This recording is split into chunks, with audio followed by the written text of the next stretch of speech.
Hola bebecitos, el día de hoy les traigo un nuevo video, algo diferente. Empecemos por mi voz, que es lo diferente porque he estado enferma de la garganta, así que estoy haciendo mi mayor esfuerzo porque me entiendan y me escuchen. Hoy decidí abrirme un poco más con temas algo delicados para mí, pero creo que es una buena manera de abrirme con ustedes, sacar cosas que a lo mejor creo que me van a servir a mí también platicarlas, y sé que más de uno de ustedes se va a sentir identificado. Y sí, como podrán ver en el título, pues el tema es mi papá.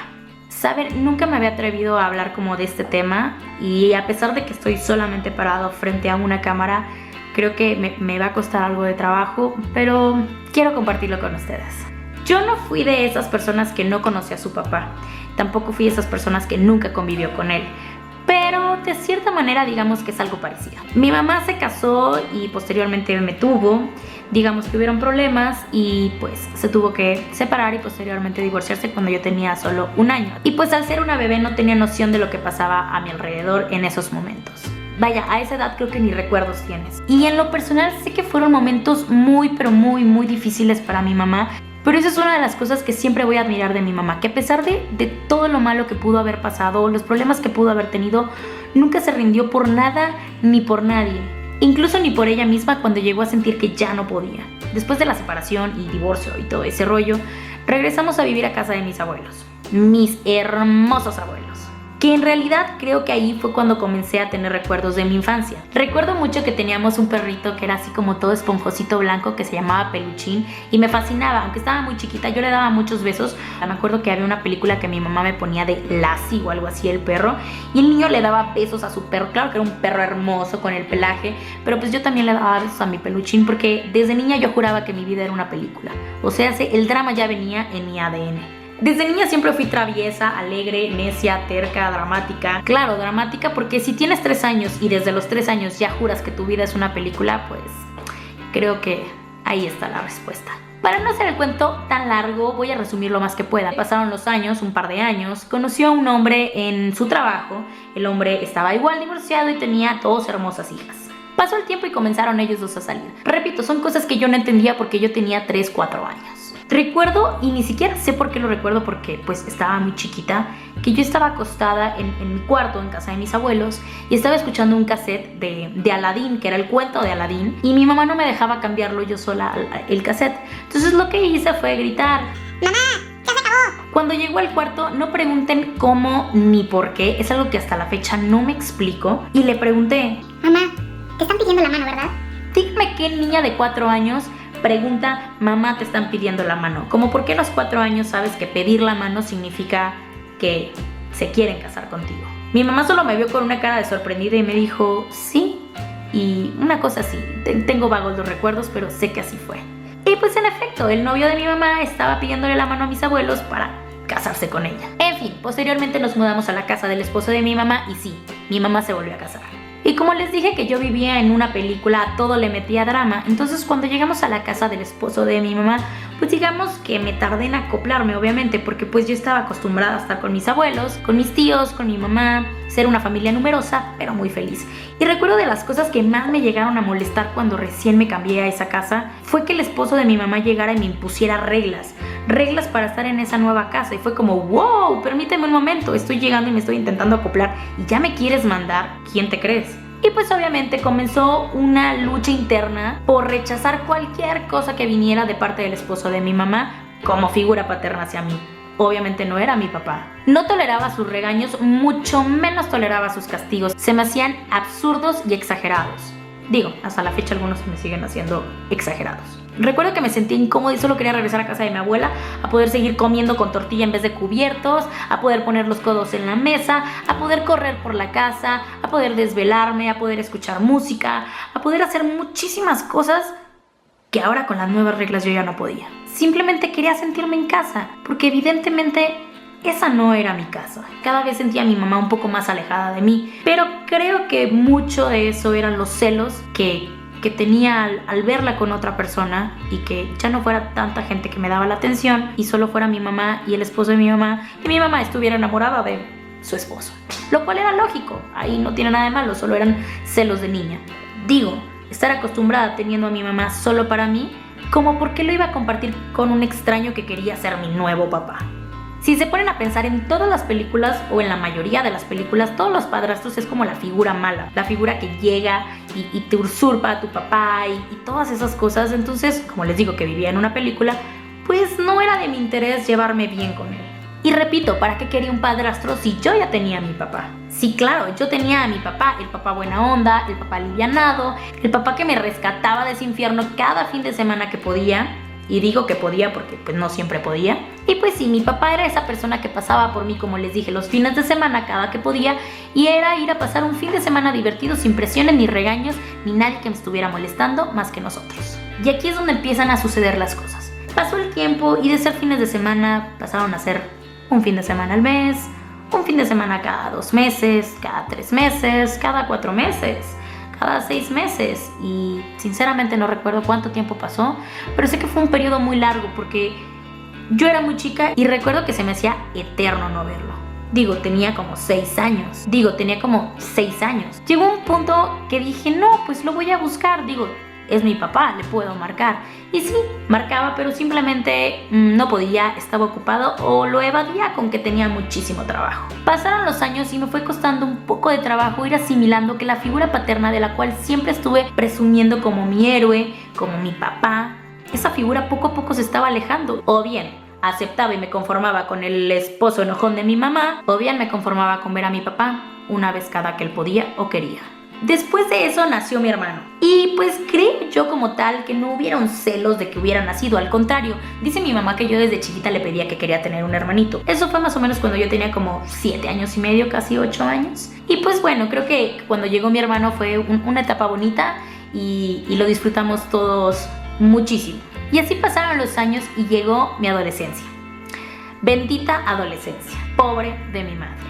Y sí, me rebelé contra el mundo. ¿Por qué? Porque nadie me entendía, porque nadie me quería, porque no tenía al papá que siempre había querido. Fui una persona muy mal agradecida con mi madre, de lo cual me arrepiento demasiado. Y debo de confesarles que como en un refugio que no fue el mejor, caí en el alcohol a una edad muy chica. Y todo era por depresión, porque todo lo que hacía era recordar y recurrir al recuerdo de mi padre ausente, porque realmente no había un recuerdo como tal. Y creo que fue una mala salida, pero pues caí. Entre todo ese tiempo, obviamente, hubieron gritos, peleas de mi parte por no querer estar en esa familia, por no querer ser parte de esa familia. Y pues hice una de las mayores estupideces. Me fui de la casa. Me fui de la casa como cuando tenía 16 años, una cosa así. Y yo juraba que ya me iba a independizar. Y recuerdo que llevaba una mochila, 600 pesos y 3 cambios de ropa. Obviamente a esa edad no sabes y crees que puedes comerte el mundo, pero oh Dios, no. Y pues obviamente te vas de la casa con una ilusión, con la ilusión de ir a buscar a mi papá y que todo ese apoyo que en algún momento me dio por teléfono o cada que él podía, dije, pues ¿por qué no? ¿Por qué no lo busco? ¿Y por qué no me voy a vivir con él? Y ahora sí vivo mi vida de ensueño al lado del papá que siempre he querido. Recuerdo posteriormente que después de eso yo me fui con esa ilusión. Y recuerdo precisamente ese momento donde llegó el momento de hablar con ellos dos, con mi papá y con mi mamá. Era la primera vez que los veía juntos, sentados los dos. Recuerdo que me estaban regañando, obviamente, haciéndome entender que no era la mejor solución irme de la casa. Pero yo recuerdo que hablaban y hablaban y solamente los veía y era como la primera vez que los veía los dos juntos. Y era como, wow. Y pues era un regaño y irónicamente era lo que siempre había querido. Era verlos a los dos juntos, aunque sea regañándome. Y pues claro que en ese momento lloré, pero yo sentía que lloraba por como les digo, por verlos a los dos juntos. Después de tanto lloriqueo, recuerdo que retomé mi postura y dije, no mamá, yo no voy a regresar a la casa y pues me voy a quedar con mi papá. ¿Por qué? Porque él sí me entiende y él es mi papá. Y automáticamente papá abortó misión. Así es. Dijo que lo mejor era quedarme con mi mamá porque es donde iba a estar mejor y que él en ese momento no estaba en condiciones para poder tenerme viviendo con él porque tenía trabajo y miles de pretextos. Claro que fue un gran golpe para mí el simplemente ver cuando dijo todo eso, la figura que tenía de él se iba desmoronando con cada acción que hacía, con cada palabra que decía, y caí en cuenta que simplemente él no estaba interesado en ser padre. Y quizás nunca lo estuvo. Debo de admirar y presumir que mi mamá jamás en ningún momento me habló mal de él. Al contrario, ella me brindó el apoyo, me brindó irlo a buscar, me brindó siempre esa comunicación fue muy abierta con ella y jamás me habló de él. Ella me dijo que la relación que yo iba a tener con él es mía y de él, lo cual hasta la fecha así sigue. Hasta hace unos años, comencé a ver y aprender cosas que a lo mejor por mi inmadurez, por mi egoísmo, igual y jamás me permitieron ver que siempre tuve un padre. Sí, siempre lo tuve ahí. Y sí, papá, ese eres tú, el que está viendo este video porque te mandé este video y es para ti.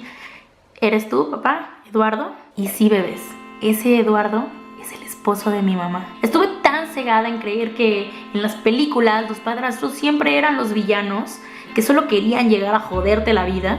Tantas cosas me bloquearon la mente, no me dejaron ver la realidad, mi familia. ¿Qué tan ciega tuve que estar para no valorarlos ni verlos? Conforme fui creciendo me di cuenta que el esposo de mi mamá siempre cumplió con todo lo que era ser padre. Recogerme de la escuela, ir por mis calificaciones, ir a la junta de padres de familia, regañarme cuando llegué a sacar malas calificaciones, hacerme hacer planas las palabras que no sabía escribir como mantequilla, como mi nombre, como mi dirección y las hacía hasta que me las aprendiera. Y si escribía mal también me regañaba. O sea, mal de la letra fea, porque decía que tenía patas de araña. Ahorita tengo una letra bonita, ¿ya ven? Festejarme hasta la fecha cada vez que tengo un logro. Desvelarse cada vez que tiene que abrirme la puerta cuando llego del antro, cuando voy a visitarlos. Aunque sean las 4 de la mañana, él se levanta y me abre porque nunca me ha dado llaves, porque dice que las pierdo, lo cual es real.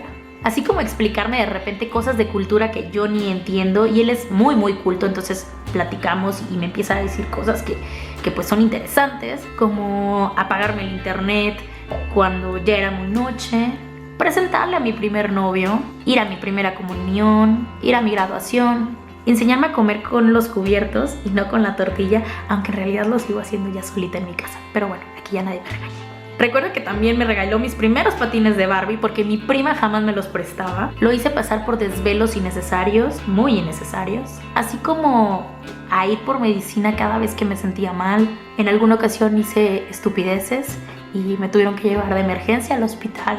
Y cuando hice esas estupideces no lo dudaron ni un segundo y me llevaron al hospital en calidad de emergencia sin importar la hora que era. Así como cuando me bajaba y necesitaba toallas, me ha dado valores, me ha dado consejos de amor, de amistad, de familia.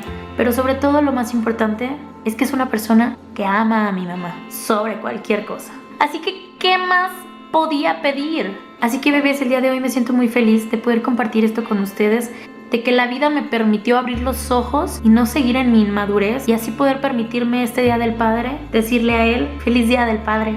Muchas gracias por adoptarme y muchas gracias. Y muchas gracias porque con buenos ratos o malos ratos eres un papá que muchos desearían tener. Gracias, papá. Y si se ponen a pensar, nunca me hizo falta mi otro papá. Siempre tuve una familia llena de valores, llena de amor y que siempre ha luchado por darme a mí, a mi hermano y a mis otras 2 hermanas lo mejor. No caigamos en egoísmos. Si ustedes también tienen un padrastro, un papá adoptivo o simplemente el novio de su mamá, a veces ellos quieren dar lo mejor y nosotros nos cegamos. Denle una oportunidad y van a ver que podemos aprender tanto ellos de nosotros como nosotros de ellos. Y siempre lo he dicho, nadie nace sabiendo ser padre y tampoco nadie nace sabiendo ser hijo. Así que déjense apapachar, escuchen, aprendan, valoren y quieran a su familia. Y no siempre la familia tiene que ser de sangre. Recuerden que padre es el que cría, no el que engendra. Pues esto era solo una parte de mi vida y quería compartirlos. Espero que les haya gustado este video. Y si tienen a su papá y a su mamá, que a veces las mamás también son mamá y papá a la vez, denle un abrazo enorme de mi parte. Apapáchenlos, consiéntanlos y ámense muchísimo. Recuerden que la familia es lo más importante que tenemos. Los amo muchísimo. Y gracias a todos los que se quedaron hasta el final de este video. Si les gustó, comenta aquí abajo, comparte y dame mucho amor. Nos vemos a la próxima.